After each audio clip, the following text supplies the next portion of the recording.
And I'm just grateful that I remembered to do that ahead of time instead of halfway through, which is what happens sometimes. So I will be putting in the chat the contact information or the referral link. So if you do have any questions or need more specific assistance, we at Family Connection are here to help with that. So I'll put the referral link in the chat, and that way you can access that anytime.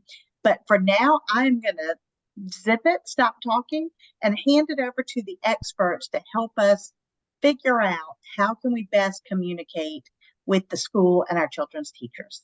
Thank you.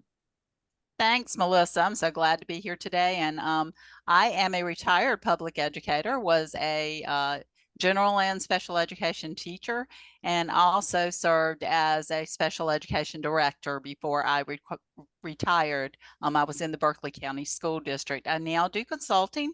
I work with school districts, and I also provide some consultative services to Family Connections, which is one of my favorite things to do. And so I'm glad to be here today to talk about getting ready for school. It's my favorite time of year. See, I get excited about the start of a new school year because I've been in education almost my entire life, and the new year starts when school starts. And so it's a good time for us to think about how we can do things better. And I'm glad to have my son with us today. And he was willing to come share, and I'll let him introduce himself and tell you what he does. I'm Graham Thomas. I am currently an assistant principal at Van Wyck Elementary School in Lancaster, South Carolina. Previously, I spent 10 years as a special education teacher in a middle school, or a couple of middle schools in Rock Hill, and I did 3 years as an assistant principal at a middle school in Rock Hill as well.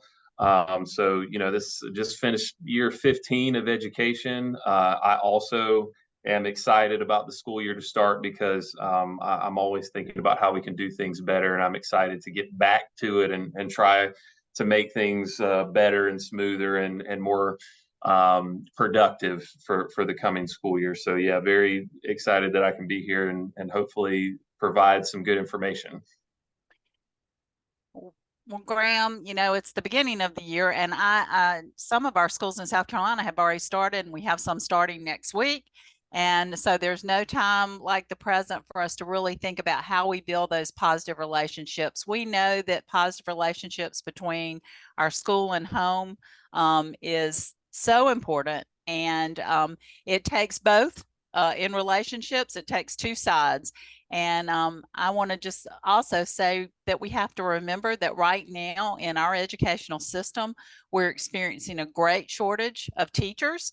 And we are also have teachers in the classroom who are learning as they go. So they're in programs to help them get certification. They've decided they want to teach. So some of them haven't had a lot of experience. And so we're going to need more help than ever from our parents to work together to make school year successful. So what are some suggestions that you have for parents as they plan for the school year to help build those positive relationships and good communication? Sure. So I know here where I work, the big thing for elementary school in general is waiting to get that teacher placement. And as soon as we actually do one that goes out to everybody, and then they get it, and they get on social media, who got who, does anybody know anything about, Miss Smith, those kind of things. So as soon as you get that placement, or the schedule, and you see who your child's teacher is or teachers, go ahead and send them, a message, an email. Email typically works the best for teachers, and say, hey, I'm so-and-so's mom or dad, or a parent or guardian, or grandma or grandfather, and, just wanted to reach out and let you know that these are the best ways to get in touch with me.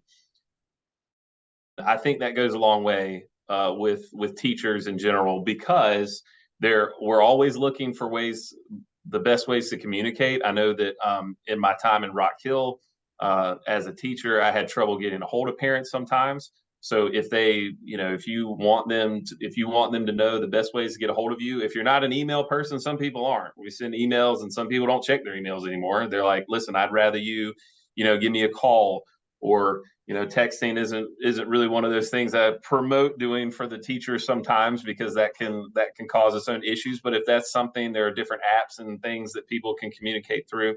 But go ahead and going out there and saying, hey, this is my kid. These are the best ways for you to reach me in the times. And feel free to contact me, with any questions or concerns you have. And that kind of helps to create that. We're looking for partnerships, right? Like, I think parents want to know that they're sending their kid to a place that's safe, where we care about them and we're going to take care of them. And also, we want to know as the school that the parents are there as a partnership to work together. So when you send that first one, if you are proactive and send one out there, then they're going to know, okay, this parent wants to be a part of their kid's education, and this is somebody I know I can reach out to. So I think that's probably the biggest. I mean, it seems simple, but I think that makes a huge difference, especially for the teachers getting it. So it's interesting because I think in elementary school, parents tend to be a lot more involved, and as students get older, we know that sometimes that communication wanes. Do you have any ideas for parents that have middle and high school students? I know I don't even think when you were in high school you wanted people to know that I was your mother, really. So what are some ideas that we can keep that engagement going? Sure. And I think it starts with the same kind of thing. You've got more teachers, but you will get that schedule. We did a scheduled drop off at the middle school that I worked at, where the parents could drop in, they could pay the fees, they could join PTO, they could, do all the stuff when they came, and it was, a couple of weeks before school started, they could pick up that schedule. As soon as you get that, go ahead and send those 4 core teachers. If it's middle school, they're language arts, math, science, social studies people, go ahead and the same kind of thing. Hey, just want to let you know, I'm here. I'm ready to work with you. If anything ever comes up, these are the best ways. Go to the open house. If they have the parent teacher conference nights, go to those things so that they see you. The school sees your face and knows who you are. Because I'll say, from my perspective, knowing that a parent comes and shows up to these things, I'm like, okay, so when you do call me, or when something does come from, I do remember that parent. They are involved, they do care, and they're looking to partner with us. So going to those things, and I know that in person sometimes can be hard for people now. Most schools and districts, especially the younger ones, have designated open house. They have a designated parent teacher conference in the fall, and sometimes one in the spring. If you can't make it to those things, then try to find a time where you could at least speak to the teacher. I would say 3 times in the school year at a minimum, just so you can kind of keep up with it. Because especially in the middle and high school, they're going to send you a progress report at 4.5 weeks, and the report card is going to come home at 9 weeks. And that's probably all you're going to hear about it, unless you're signed into the Power School and the parent port and all those things. You're not going to hear about it. And you know how tough it is to get information from your kids about how school going. Fine. So make sure that you are proactive in going and saying, hey, can we just meet, even if your kid's doing well, and talk and kind of say, is there stuff I can help them with at home? And teachers like that stuff, because usually when parents reach out, it's not always a good thing. And so having a positive conversation with a parent who's being proactive is definitely something that's good, and it'll definitely help build that relationship with the teacher. And if I'm being really honest, they'll probably keep an extra eye on your kid as well. They'll be like, well, this parent's been really, really good and really involved. I'm definitely going to keep that one close and keep cultivating that relationship as well. So those things are important. You said something, Graham, that I think is really important, and that's to find out, where you can see grades, like the Power School portal. A couple of districts I know have some different tools that parents can access. And so that's something that's really important to get online and check pretty regularly, right? Right. And you can get, actually, know this now from my oldest child, whenever teachers put grades in, if you get like there's certain places you can get a Power School is in South Carolina, is where we all keep our grades and stuff, but they'll send you a little update. It'll, the teacher's grade and stuff, it'll kind of send you a little something so you can kind of see those things. And that's a reminder to us to talk to him about his grades and look at those things, or even say, hey, we saw you got a 95 on the project. Great job. That's awesome. So those kind of things are definitely, they're very, very helpful in people that are busy. I know I'm busy. I work in a school, and sometimes I have to remind myself that I need to be a good parent, right, to my children, because I get so bogged down in my own work. And we know that that's true for working parents, where they've got stuff going on. So these apps and things now that we have with phones are really, really good as far as communication and knowing what's going on as well. I think one other thing I was kind of thinking about as you were talking was, especially in School, we know that attendance, and I think about this for our young children and even middle and high. When I go to schools and work with school districts, one of the things they say is we've got a big problem with tardies. We've got a big problem with attendance. And so um, can you talk about that a little bit, about how parents can check? I think they can check the same way, like on the portal, but also just how that is a great thing to really try to be on time. Right. Yeah. And I know that if you can't figure that out, and I know I get a lot of questions on things dealing with that. I know who to point you to, and usually that's the school's registrar is what we call it, or the power school person. They can help you with those things. And anytime you want to know about their attendance, if you call, they'll let you know those kind of things. That's something easy, super easy to look up. But you can see when you log in your child's grades, and also it'll tell you absences and tardies on there as well. And that's definitely something to keep in mind, because, and the tardies are the things that I would say for us rack up a lot for kids, because if you get so many tardies, it equals an absence, and then that sends you down a truancy kind of thing, and you want to definitely keep up with those things. And if there's ways, or you've got issues with transportation and those things, reach out to your school and tell them, hey, we're having a hard time getting here on time or doing this or that, and see what kind of, how y'all can, again, work together to try to make that better. Because I know we do have some situations at my school in particular where we're working with parents on getting kids here, whether it's anxiety that's keeping them away, whether it's other conditions that they have and things. And so you want to make sure that you reach out and let them know those kind of things, um, when talking to them, for sure.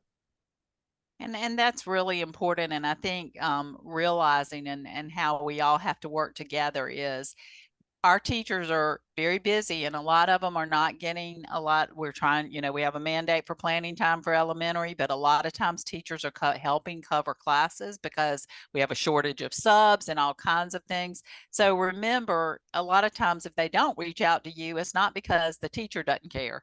It's because there's only so many hours in a day, and they too have families and, a life. And so if we can work together on that and use the great tools, I think that's great.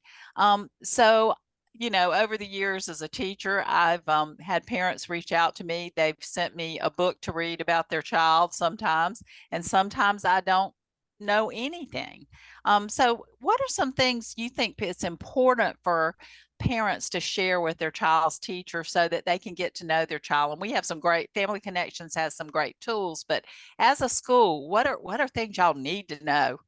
Yeah, and I would say you touched on it there. If it's a very long passage, you have to think about how many a teacher may have to read.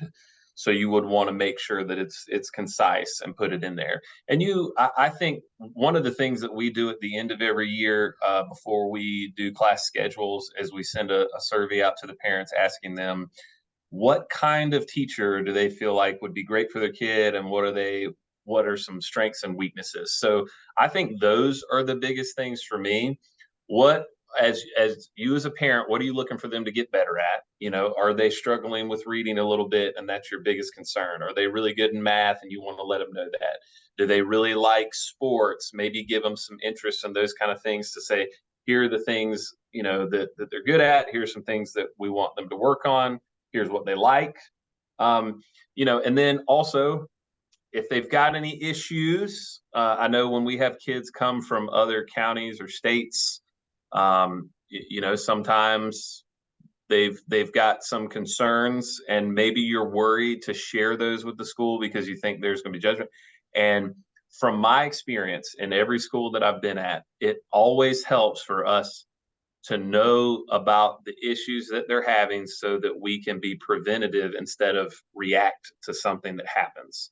Had a student that started here last year who had a lot of issues, and the parents, you know, I don't know that they were trying to keep anything, but they just, thought he's starting at a new school. Here we go.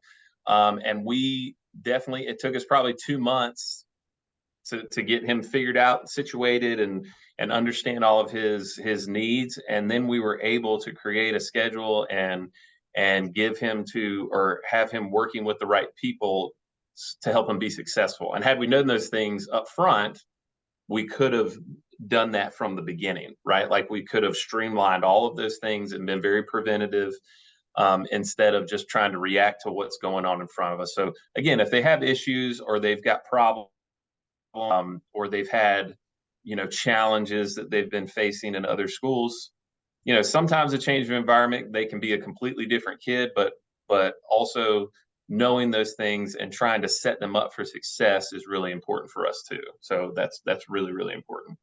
I've got to chime in here. I've just got to say, Graham, I love what you're saying about by sharing that information, it leads to, in fact, I made a note, information equals explanation and understanding.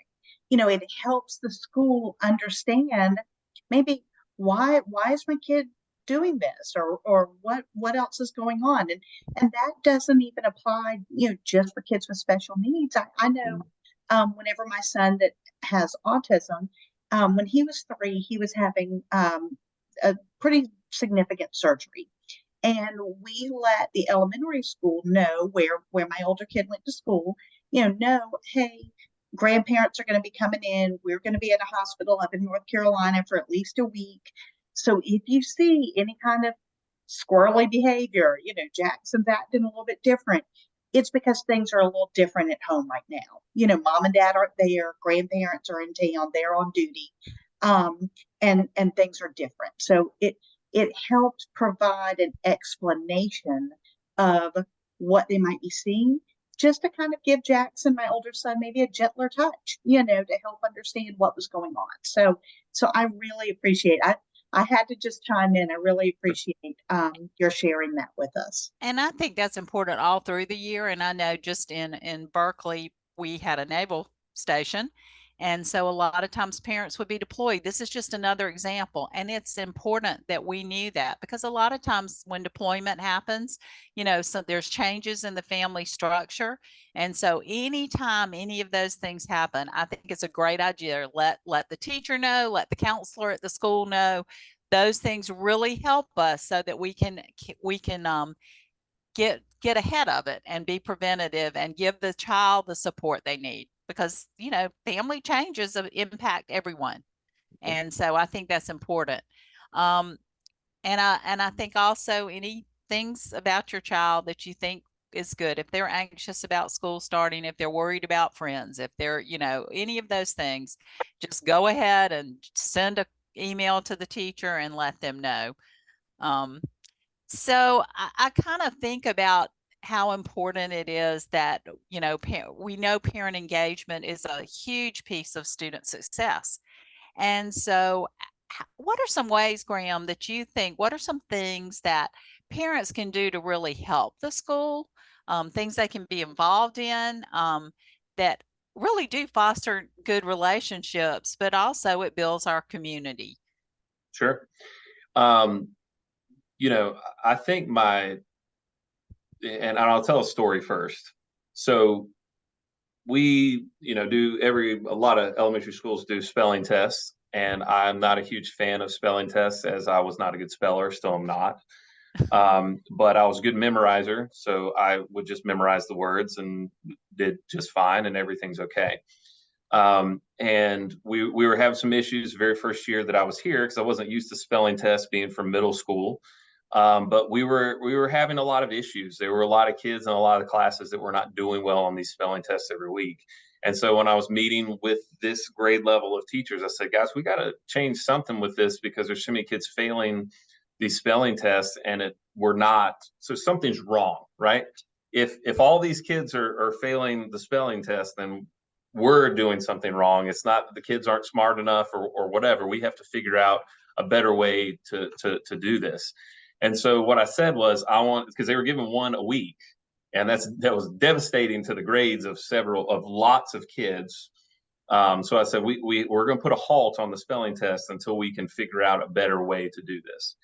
And what ended up happening was that we sent a message to this grade level, their families, and a lot of people were not happy about stopping the spelling test at the moment, or going to stop with spelling.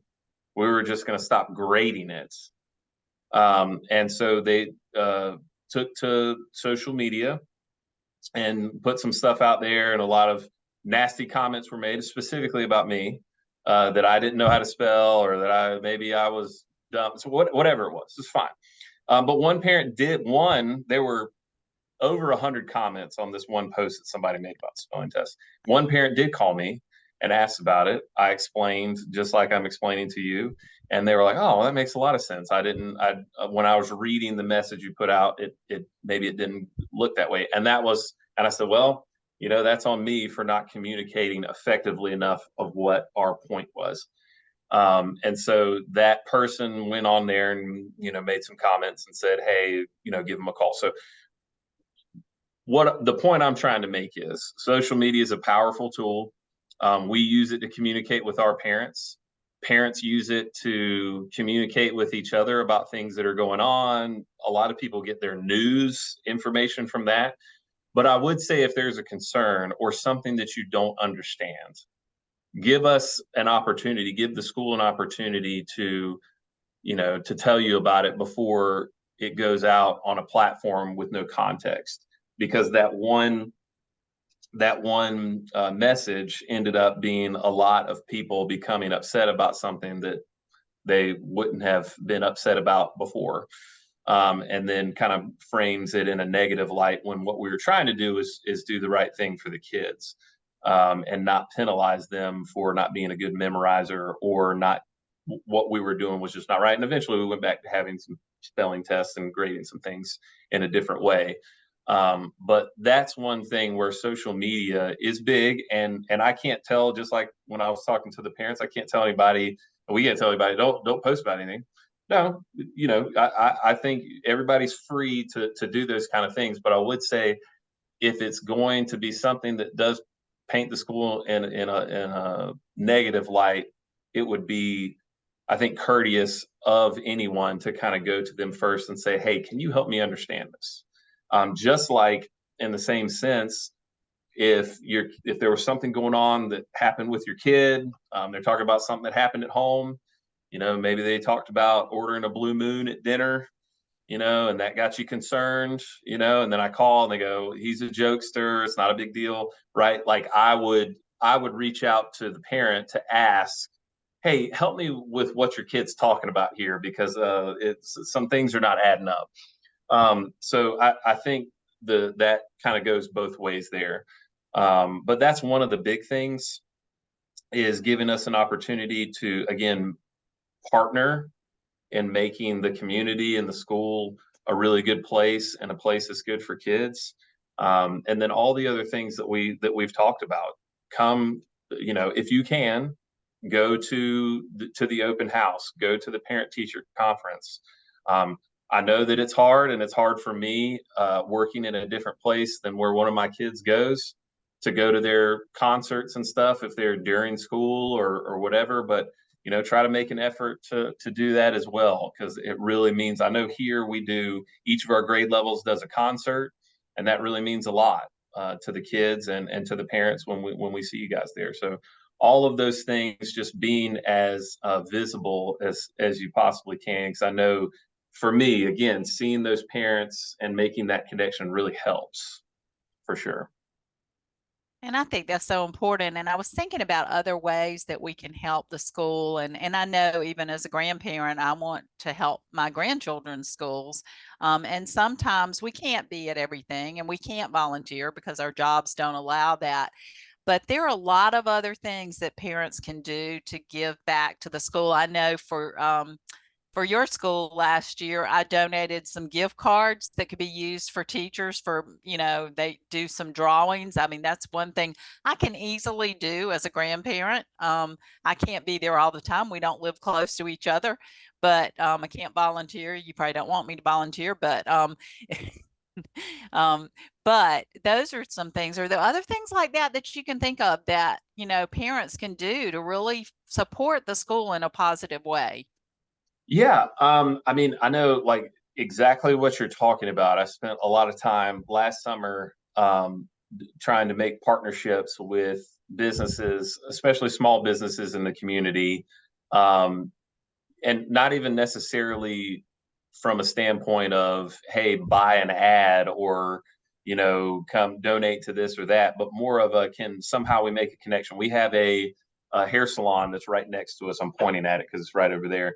And they just opened up, small business kind of thing, and went and talked to them and was talking about different things because they're kind of like right here on our property, and they offered, we'd love to offer like a free style and cut to people. I know that some of the restaurants will offer, some, a gift card to their restaurant or movie tickets or whatever it is. And those kind of things are great because those are the things that we use for our teachers for incentives. For one of our biggest, is attendance. We want to make sure our teachers are here because when they're here, they're way better than having a substitute in the room. And also when they're, doing well, when they're meeting the expectations that the administration has kind of set for them, we want to reward them just like we reward the kids.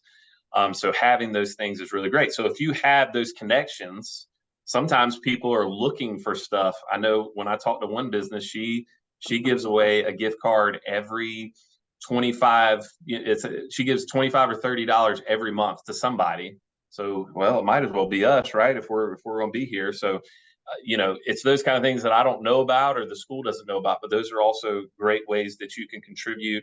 I know that we do a thing on, I think it's Read Across America Week, where parents you can make a video of yourself reading a book and send it in, or we can either do a Zoom or a Google Meet of you with the classroom if you can't come in and personally read one. So having those kind of things, letting kids know about if they do something, like a career day and you can't go into those kind of things, again, you can make a video about your job and those kind of things and send it in. Technology is great for us now where you can still kind of be involved even if you can't physically go to the building. And so those are some of the things that definitely I feel like could benefit a school.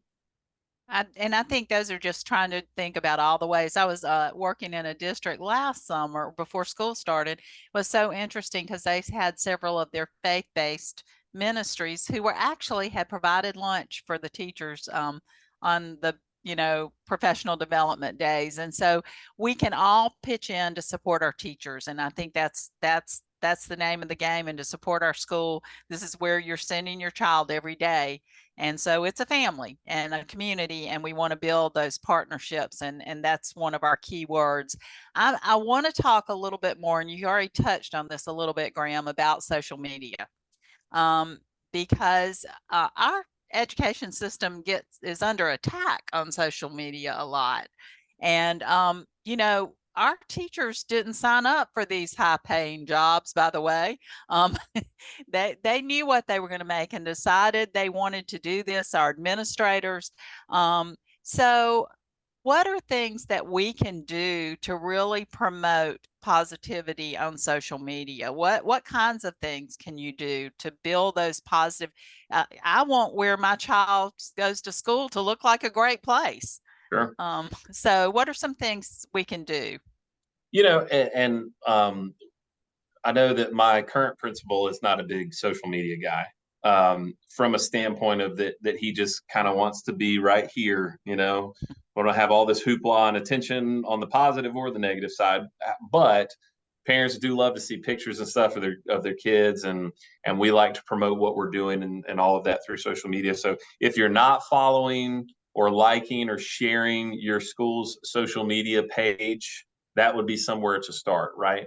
And if you are going to comment on those things, make sure it's positive. If you have something negative to say on a particular comment, or a picture or post or something, that would be something again where I'd love for you to come to us before putting something out there. And then what do they say? It's like you have to have 5 positives to outweigh 1 negative. So if we get one, if we're thinking in those terms, if you're a parent and you really appreciate something that the school does, or you're really excited about something that's going on, put something out there. Like if you're somebody that posts a lot on social media, I'm not personally, but put something out there positive about the school, because I know that again, you kind of talked about this.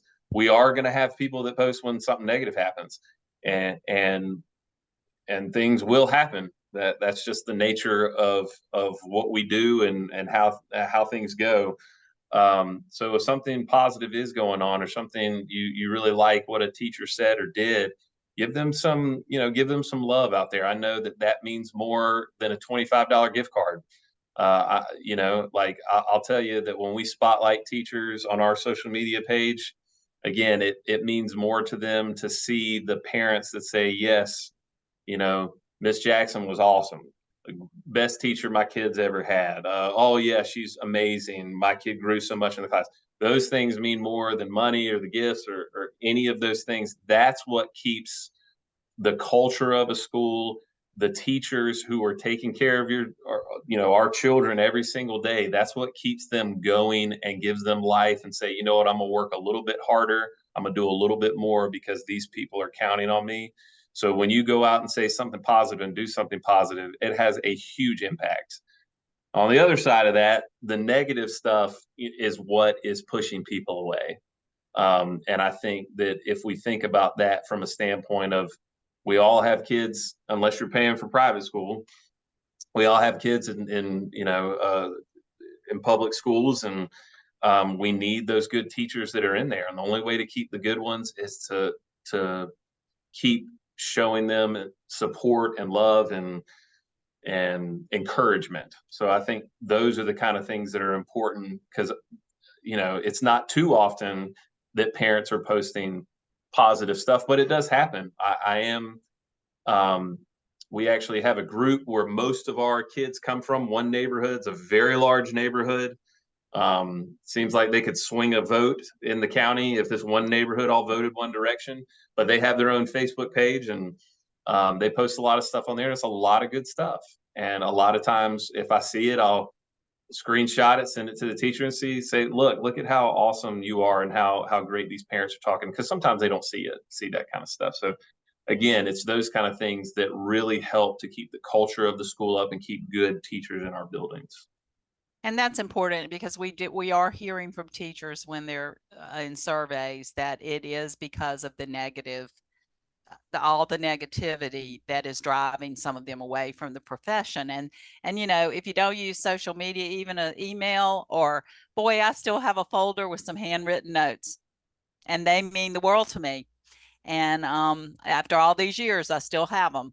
And so I think just remembering to thank, and if there are problems, because teachers are learning, I'm still learning, and I've been doing this a long time, remembering, call the school, call the teacher, call somebody, and express your concern, because that's also how we get better as educators too. Sometimes we don't think about things from the standpoint that you're seeing it at home with your child. And so that's really important. I think about that sometimes with homework. If your child's spending 4 hours at night doing homework, that shouldn't be going on. Don't, call when you have those concerns. So great ideas for building positive relationships.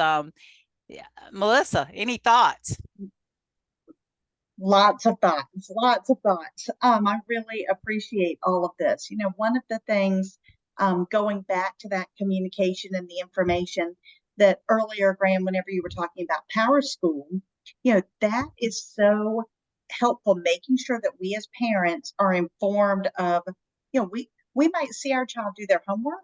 We don't know if it actually gets turned in or not. If my little pudding that's sitting out there at the counter right now eating his lunch, if I know for a fact he did his math worksheet, but I'm not seeing in Power School that it was turned in, it may be that he lost it on the way. It may be it's been misplaced on a teacher's desk with everything else. Who knows? And so by looking at the Power School, by me as a parent staying informed, that way I can talk to the teacher and say, hey, I know Cam did that worksheet. I saw him do it. I actually pointed out the ones he needed to rework, but at Power School showing that it's not in. Could you take a look? It can help, having that information can help with the communication, and then the communication can then help with, all right, we either need to come up with a different system for Cameron to get his math worksheet turned in. Can he email it in? Does he need to put it in a certain folder every night, that folder immediately goes to his teacher?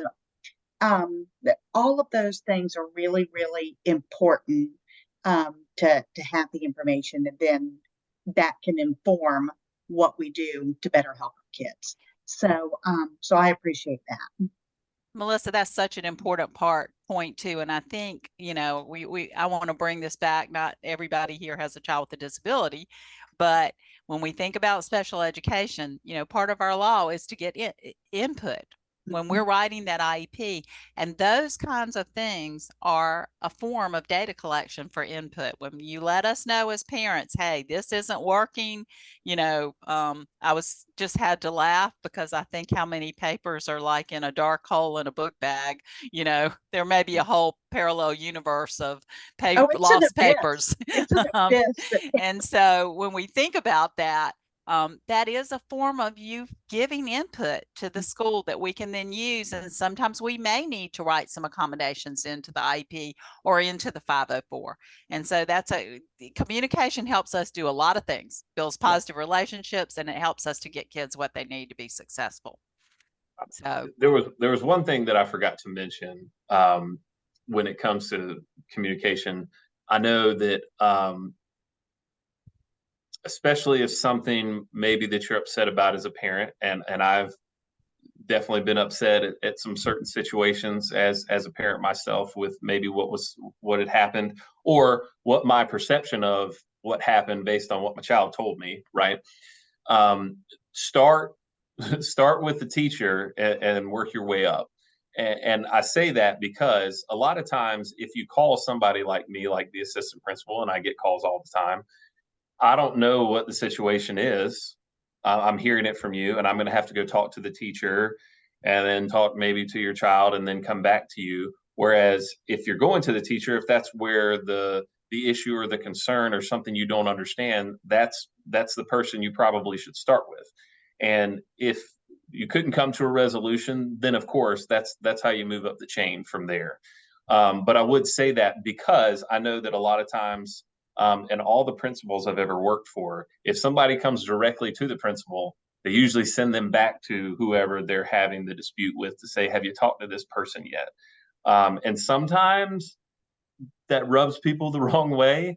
So, but there's truth in that, because they're not going to know exactly the ins and outs of this. And it's all going to be, I don't want to say hearsay, but it is, because I'm hearing a story secondhand from somebody and then talking to you about it. But make sure that you try to at least go to that person first. Or again, if it's something where you're very upset and you want to talk to a district level person, they're again going to come back and tell you, have you talked to your school first yet, to kind of work with that. So just, when you're starting out with those steps, just make sure to kind of follow that, and then you won't feel like somebody's telling you to pointing you in a different direction.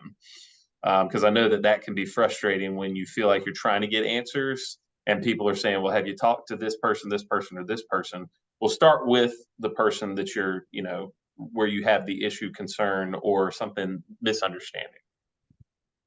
And that's a great point, Graham. And also to remember, when your child or adolescent comes home with a story, before you jump to conclusions, you might want to call and verify, because, sometimes perceptions are not accurate. And that's true even of us as adults.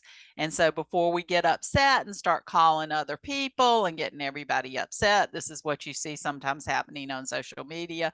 Make sure that you verified things and get the story from the people that are involved at the school level. It's really important. Right. So that way you have all the information instead of, just one side. Because again, it can be misinterpreted, or you don't have all the information, and so you jump to one conclusion. So that's very good. That's very good advice. I agree that even though sometimes those conversations, Graham, can be difficult, it can be uncomfortable to go in and talk to your child's teacher and say, "Hey, this is my understanding of what happened. I'm not real happy about that. Can we discuss it?" Sometimes those conversations can be hard, but it's a lot better to start your conversation there with the teacher. You can always go up the chain, Right. but if you can get it resolved at, as we say, at a more local level, just with the teacher, it's even better. So, and just kind of working through some of those things. Well, thank you so much for coming and talking with us today. We really appreciate it. We do have some other trainings that are coming up that are along these same lines with communication. Everybody, just like Susan said, we're getting ready for back to school. We've got some schools that have already started with back to school. And so if we can get off on the good foot, if we can get things off right, then that just makes the rest of the school year that much easier. We do have, like I said, a couple of other trainings coming up.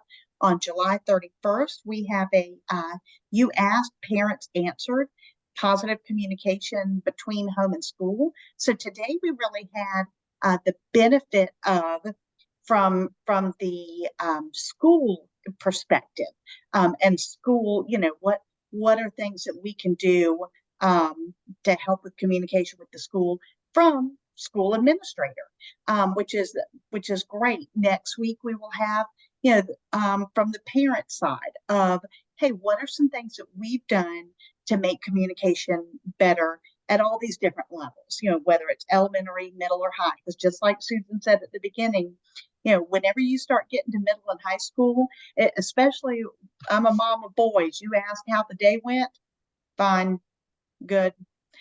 There's not a wealth of information, and so it's good to know kind of how to help facilitate that.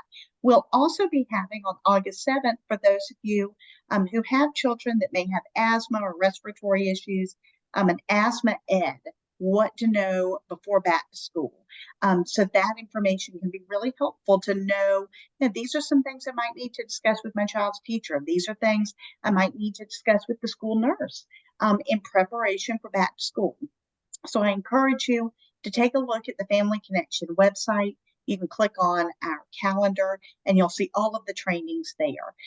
But thank you again so much, Susan and Graham, for talking with us today and sharing your insight and your expertise with us. We really appreciate it. Happy New Year. Yeah. Yes, and happy New Year. All right. Thank you so much, guys. All right. Bye-bye.